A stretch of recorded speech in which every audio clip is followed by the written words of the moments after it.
الحمد لله رب العالمين والصلاة والسلام على سيد الأنبياء والمرسلين محمد وعلى آله وأصحابه أجمعين. أما بعد فأعوذ بالله من الشيطان الرجيم. بسم الله الرحمن الرحيم. ألم تر إلى الذين أوتوا نصيبا من الكتاب يؤمنون بالجبت والطاغوت ويقولون للذين كفروا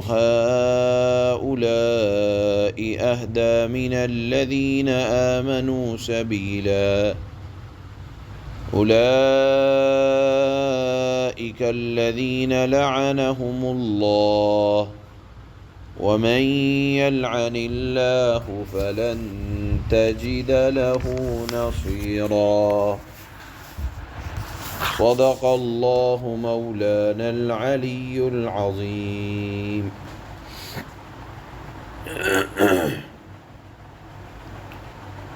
یہ آیات مدینہ منورہ میں جو بسنے والے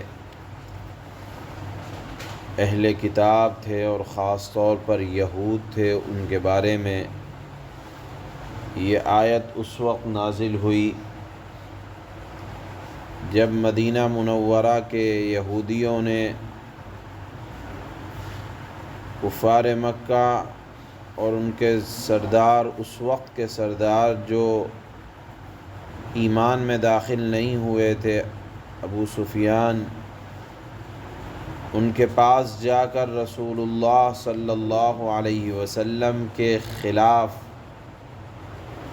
ان سے کہا کہ آپ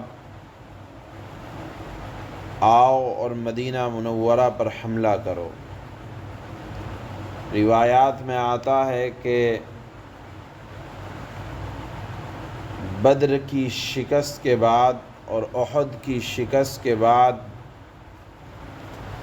مدینہ منورہ کا یہودی ایک سردار جس کا نام کعب بن اشرف ہے، بہت گھبرایا اور تقریباً 70 اپنے ساتھیوں کو لے کر اور اسی طرح ایک اور سردار حیی ابن اخطب کو لے کر مکہ کے مشرکوں کے پاس پہنچا تاکہ قریش کو مسلمانوں سے جنگ کرنے پر تیار کریں۔ اللہ کے نبی صلی اللہ علیہ وسلم نے مدینہ منورہ پہنچ کر وہاں کے بسنے والے اہل کتاب سے یہ معاہدہ کیا کہ ہم لوگ یہاں امن سے رہیں گے اور ہم اپنے خلاف کسی باہر کی طاقت کو ایک دوسرے کے خلاف نقصان پہنچانے کے لیے باہر کی کسی طاقت کی مدد نہیں کریں گے۔ اللہ کے نبی صلی اللہ علیہ وسلم تو اپنے اس وعدے پر قائم رہے، لیکن یہودیوں نے جن کے دلوں میں کہیں نہ کہیں حسد کی آگ بھڑک رہی تھی، یہ نبی بنو اسماعیل میں آ گئے، ان کو یہ سمجھتے تھے کہ بنی اسرائیل میں آخری نبی آئیں گے، حسد میں جلے بھنے ہوئے تھے۔ چنانچہ اللہ کے نبی صلی اللہ علیہ وسلم سے کوئی موقع جانے نہیں دیتے تھے کہ دشمنی نہ نکالیں۔ چنانچہ حضرت ابو سفیان جو اس وقت تک مسلمان نہ تھے، مکہ کے سردار تھے، ان کے پاس گئے کہ ہم آپ کی مدد کرنے کے لیے تیار ہیں، آپ حضرت محمد صلی اللہ علیہ وسلم کے خلاف جنگ کریں۔ جناب ابو سفیان نے جو اس وقت تک مسلمان نہ تھے یہ کہا کہ دیکھو ہم تو پڑھے لکھے نہیں ہیں، تم تو اہل کتاب ہو، تمہارے پاس تو آسمان سے کتاب نازل ہوئی ہے، ہو سکتا ہے تم در پردہ ملے ہوئے ہو، ہمیں تمہاری بات پر یقین نہیں ہے، ہمیں تمہاری بات پر اس وقت یقین آئے گا جب تم ہمارے یہ جو بت ہیں، ان کو دو بڑے بتوں کا نام لیا، کہا کہ جب تک ان کو سجدہ نہیں کرو گے ہمیں یقین نہیں آئے گا۔ چنانچہ کعب بن اشرف نے مکہ کے مشرکوں کو خوش کرنے کے لیے اور دوسرے سرداروں نے مشرکین کو خوش کرنے کے لیے بتوں کا سجدہ بھی کر لیا، اور پھر حضرت ابو سفیان نے جو اس وقت مسلمان نہ تھے ان سے کہا کہ دیکھو یہ بتاؤ ہمارا دین اچھا ہے یا محمد کا دین اچھا ہے صلی اللہ علیہ وسلم۔ کہا کہ دیکھو ہم خانہ کعبہ کے متولی ہیں، ہم وہاں خدمت کرتے ہیں، ہم آنے والے حاجیوں کے لیے قربانی کا انتظام کرتے ہیں، ان کو پانی پلاتے ہیں، قیدیوں کو چھڑاتے ہیں، صلہ رحمی کرتے ہیں، ہم اہل حرم ہیں، برخلاف محمد صلی اللہ علیہ وسلم کے کہ وہ اپنے مذہب اور حرم دونوں سے الگ ہو گئے، رشتہ ناتا توڑ لیا، صلہ رحمی ختم کر لی، قطع تعلقی کر لی۔ ہمارا دین ان سے پرانا دین ہے، ان کا مذہب نیا ہے۔ کعب بن اشرف جو مدینہ سے آیا تھا اس نے کہا خدا کی قسم محمد صلی اللہ علیہ وسلم کے دین سے اچھا تمہارا دین ہے۔ محض مشرکین کو خوش کرنے کے لیے یہ کہا۔ اللہ تعالیٰ نے فرمایا پھٹکار ہو، لعنت ہو کہ تم اہل کتاب یعنی آسمانی کتاب کے نازل ہو جانے کے بعد اور انبیاء کا سلسلہ تمہاری قوم میں ہو جانے کے باوجود تم نے مذہب اسلام کے بارے میں ایسی بات کہی،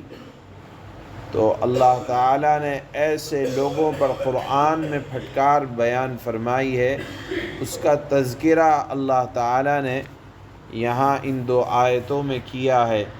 بہرحال مذہب اسلام ایک بہترین اور خوبصورت مذہب ہے، اس کا موازنہ دیگر مذاہب سے کیا بھی نہیں جا سکتا۔ اللہ تعالیٰ نے اس کو بڑی عزت عطا فرمائی ہے۔ یہاں آیت میں یہودیوں کی یہ برائی بیان فرمائی گئی ہے، اور اس لیے بیان فرمائی گئی ہے کہ اللہ تعالیٰ کو مذہب اسلام پسند ہے، اور آخری پیغمبر کو اللہ تعالیٰ نے اس مذہب کی اشاعت کے لیے دنیا میں بھیجا۔ اب مسلمانوں کی ذمہ داری یہ ہے کہ بحیثیت مسلمان ہمیں سب سے زیادہ کسی سے اگر محبت ہو تو اپنے مذہب سے محبت ہو، کہ یہ مذہب اللہ کو پسند ہے، اللہ کے حبیب کو پسند ہے، اس کی خوبیاں اللہ کو پسند ہیں، اللہ کے حبیب کو۔ اگر ہم مسلمان رہتے ہوئے اس کی خوبیاں ہمیں سمجھ میں نہیں آتی تو جان رکھیں کہ اللہ تعالیٰ نے یہودیوں کے اوپر محض اس بنیاد پر کہ انہوں نے اس کی خامیوں کو یا اس مذہب کو مشرکین کے مذہب سے اچھا کہا، اس لیے مذہب کی کسی بات کو یہ نہیں کہنا چاہیے کہ ہاں باتیں تو سب اچھی ہیں لیکن یہ کمی ہے، یہ خامی ہے۔ اللہ تعالیٰ کو یہ چیز پسند نہیں آتی۔ لعنت فرمائی ہے اسی بنیاد پر یہودیوں کے اوپر۔ اللہ فرماتے ہیں أَلَمْ تَرَ إِلَى الَّذِينَ أُوتُوا نَصِيبًا مِّنَ الْكِتَابِ يُؤْمِنُونَ بِالْجِبْتِ وَالطَّاغُوتِ وَيَقُولُونَ لِلَّذِينَ كَفَرُوا هؤلاء أهدى من الذين آمنوا سبيلا، جن لوگوں کو کتاب یعنی تورات کے علم میں سے ایک حصہ دیا گیا تھا، اے مخاطب یعنی قرآن سننے والے، کیا آپ نے ان کو نہیں دیکھا کہ وہ کس طرح بتوں اور شیطان کی تصدیق کر رہے ہیں، اور کافروں یعنی بت پرستوں کے بارے میں کہتے ہیں کہ یہ مومنوں سے زیادہ سیدھے راستے پر ہیں۔ اولئک الذین لعنهم اللہ